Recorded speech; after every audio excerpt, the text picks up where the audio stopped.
Today we're going to be talking about BRRRR strategy. And as you guys BRRRR.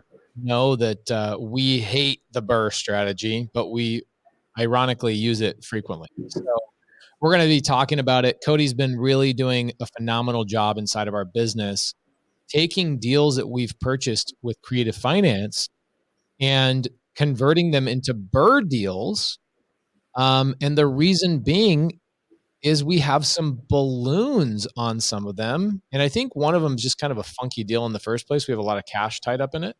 Mm-hmm. So today we're going to be talking about when do we use the BRRRR and how can it actually serve you in your business. And I think we should probably start off talking about why we think BRRRR sucks.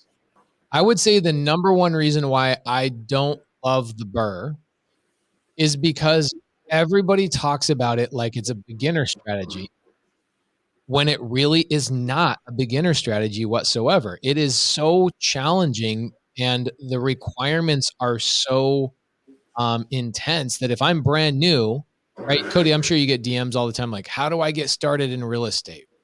And there's so many people teaching the BRRRR strategy as if it's a beginner strategy. And I think that's my biggest qualm, my biggest issue with BRRRR. What about you?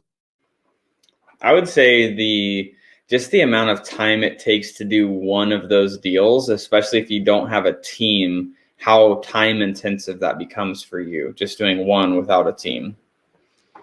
That is a great point. And then, even you at your ninja status, it's like you're spending so much time and energy doing things that you're just like, really? Really? And I would say the lender that we're currently using is like a Jedi master lender. He's unbelievable. And I Mm-hmm. think he's finally a lender that actually can actually get the job done. Did we just finish a BRRRR refinance like recently? We have a package that we bundled. We have 6 houses that we're refinancing right now. So essentially, yes. Okay. So why don't we start off by telling people that don't know what the BRRRR strategy is? Why don't we tell them what the BRRRR strategy is? Yeah, so simply, guys, what the BRRRR strategy is it's where you go and purchase a property, you buy it, then you go and rehab that property. Once you finish the rehab, what you're going to do is then rent the property, and once you have it rented, then you're going to go and refinance that debt, because typically, well, let me finish it off. Refinance the debt. Then the last step is repeat. So buy, rehab, rent, refinance, repeat. That is essentially what that BRRRR method looks like. And just really fast on why is this a suggested path for people to follow? Well, the BRRRR strategy essentially, here is the positive that the real estate world gives for the BRRRR strategy, which I do agree with, is when you buy a property for a discount, like you were going to fix and flip it, you go in, you renovate it, you fix the roof, you fix the hot water heater, you fix the AC, you fix the plumbing, the electrical, all of the things that, become nuisances and things that you have to fix frequently when you have just a regular rental. Without doing those things, it reduces your expense that you're going to spend on fixing the property when it's a rental. And then you're going to refinance it. And in that refinance stage, you should be able to have not a lot of money into that deal, where you should have very little, or you should be able to recapture all of the money you put into it by refinancing the property. So that's essentially, one of the biggest arguments for why BRRRR is great. But like I saw Randy was mentioning here too, it's not a beginner strategy.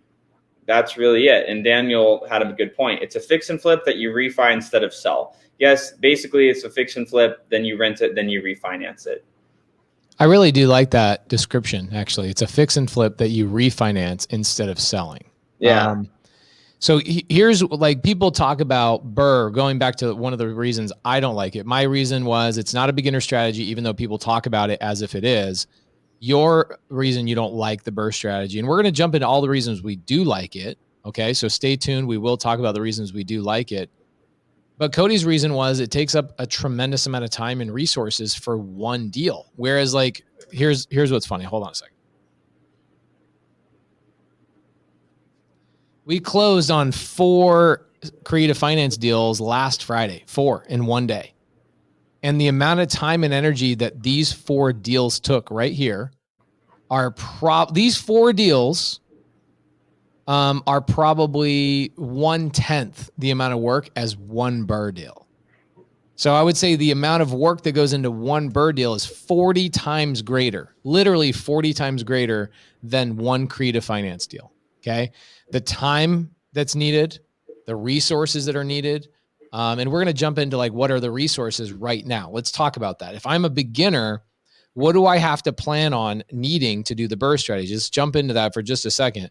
I would say the first one would be, I need to actually have cash, right? Yeah. I mean, yeah, there's so many things. I mean, for the BRRRR to work, you need cash. You Okay. need Credit. the next C, which is credit. You need credentials. Yep. Credentials, AKA W. 1099, W-2. 1099 sucks. It's just a harder way to get it done. But You could do W-2, 1099 if you had 2 years of it yes. And hope that works out. and pray, right?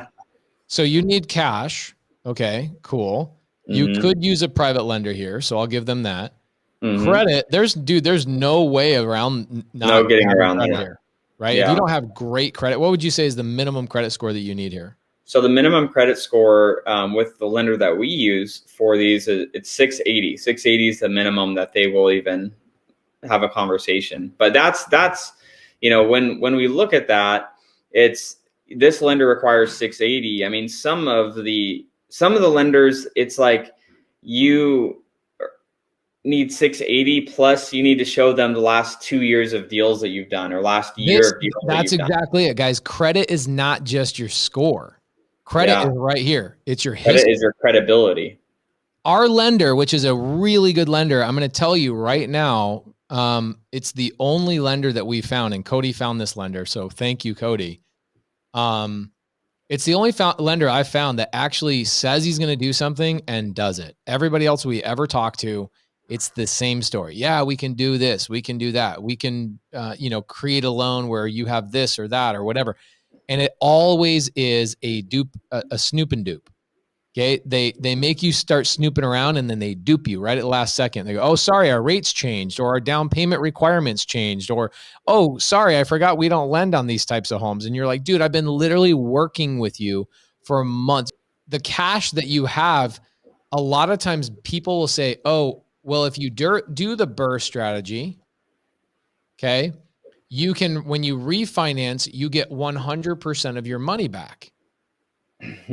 No way is that happening. Okay. It does happen on deals that we've owned for a long time and they've appreciated, but for the most part, we still have money tied up in these deals, right, Cody?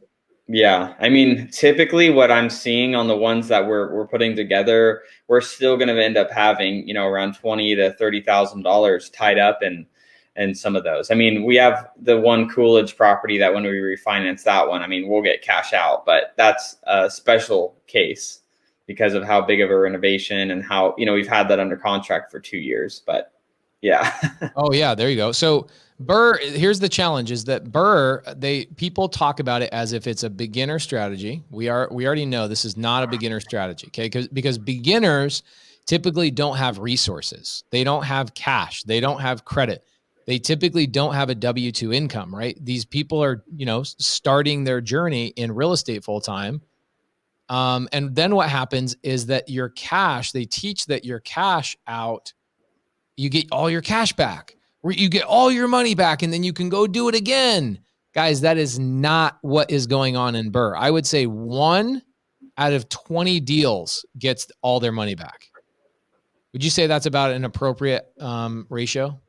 Yeah. I mean, unless you're getting them just stupidly deep discounted, like literally under 50% of value and they're not massive renovations, then sure, you're going to get more of those out, but it's just few and far between on that. By the way, Damien says, how do you have money stuck if you use 100% OPM? So here's the challenge, Damien. It's not that we think that the BRRRR is wrong or bad.